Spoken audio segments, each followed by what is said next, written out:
Arkadaşlar merhaba. Hoş geldiniz tekrardan. Bugün bu parçayı çizeceğiz. Bu çizeceğimiz parça sıfırdan uzmanlığa doğru serimizin 3. videosu olacak. Hemen başlayalım. Öncelikle çapı 30 olan çember ve çapı 180 olan çemberleri çizeceğim. Buradan diameter seçtim. 30 dedim. Tekrardan geldim. 180 dedim.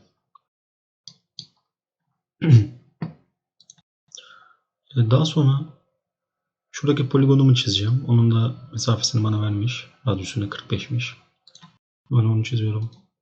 Poligona tıkladım. Beşgen olacak. Okeyledim. Başlangıç noktasını seçtikten sonra içinde mi olacak, dışında olacak mı diyor. Dışında olacak diyorum. Daha doğrusu içinde olacak dememiz lazım. Tekrar yapıyorum. Köşesine girdim. Başlangıç noktasına girdim. Şu an diyor ki çemberin merkezi kaç olacak? 45 zaten o da bize vermiş. 45 olarak vermiş. 45 olarak girip Enter'a bastım. Ne kaldı? Şuradaki çemberlerim kaldı. Şu çemberime konumunu vermiş bana. Şuradan bir dik çizgi çıkarsam konumunu bulurum. Hemen geliyorum yardımcı çizgime. F8'e basıyorum. Pardon. Tekrar bastım. Sağ klik Enter dedikten sonra Radius'a tıkladım. Radius'umuz 10'muş. 10 olarak girdi. Diğerlerinin konumları da şu çizginin tam ortasından devam eden çizgi ile çemberin kesişim noktasıymış. Hemen onu çiziyorum. Yakaladıktan sonra şöyle geldim. Sağ klik Enter dedim. F8'e bastım. Şöyle X'e yakalayacağım arkadaşlar. Gördüğünüz gibi. Dedikten sonra Repeat Line diyorum. Belki orta noktayı yakaladım. Sağ klik Enter. Ve X'i yakalayıp şöyle gördüğünüz gibi çemberlerin merkezlerini buldum. Çizmesi kaldı sadece. Hemen çizelim. Radius 10 dedim. Tekrar repeat diyorum. Radius'um kaçtı? Şu an ne kaldı? Şunları bir sileyim. Trim'i çalıştırayım. Şunlara gerek yok.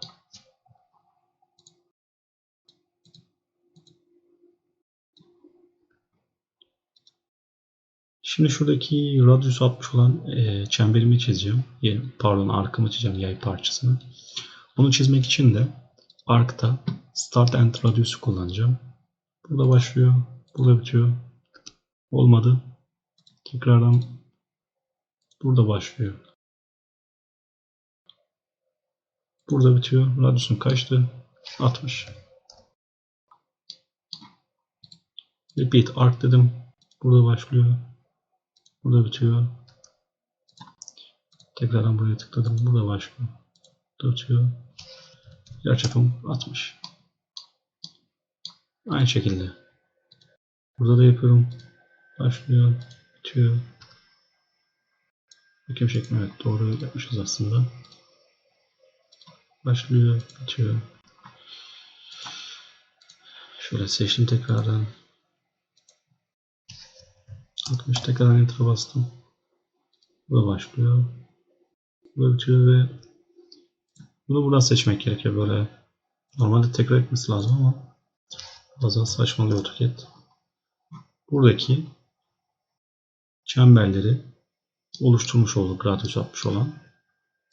Ne kaldı geri? Şuradaki birleşim noktası kaldı.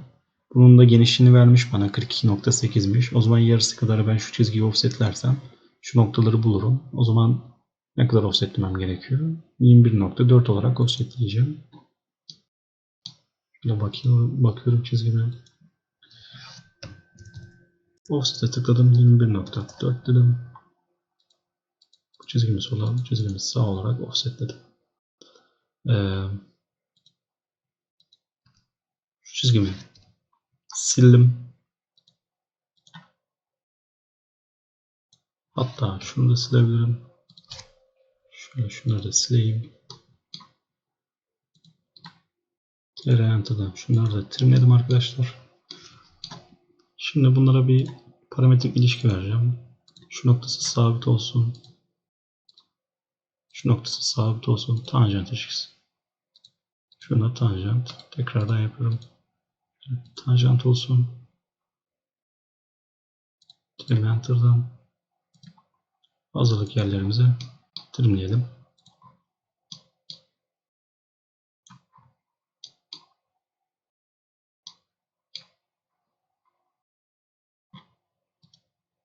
Evet. Bir şey kaldı mı diye bakıyorum. Çizmediğimiz herhangi bir şeyimiz kalmamış. Şuradaki çirkin görüntüyü hemen şuradan gizleyelim. Son olarak Dimension'ını veriyorum. Çapı kaçtı bunun? 30. Şu mesafeyle şu mesafem 45'ti.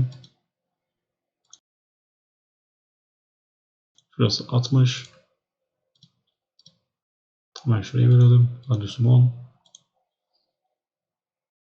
Şu mesafeyi hemen veriyorum. 42.8. Başka vermediğimiz bir şey kaldı mı? Şurayı da verelim hemen.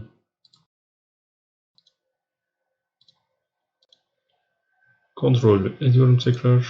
Şu an vermediğimiz bir şey kalmadı.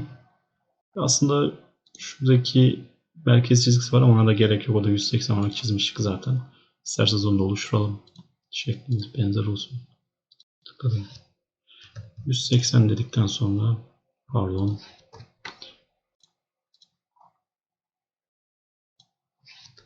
...180 diyorum.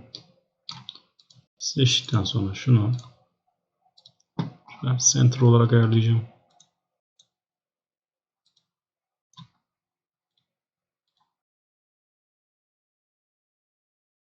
Hatta rengini de değiştirelim. Onun da dimension'ı ölçüsünü verelim. Gördüğünüz gibi 180. Evet, çizimimiz bu kadardı. Bir sonraki videoda görüşmek üzere. Kanalıma abone olmayı ve videolarımı beğenmeyi de unutmayın.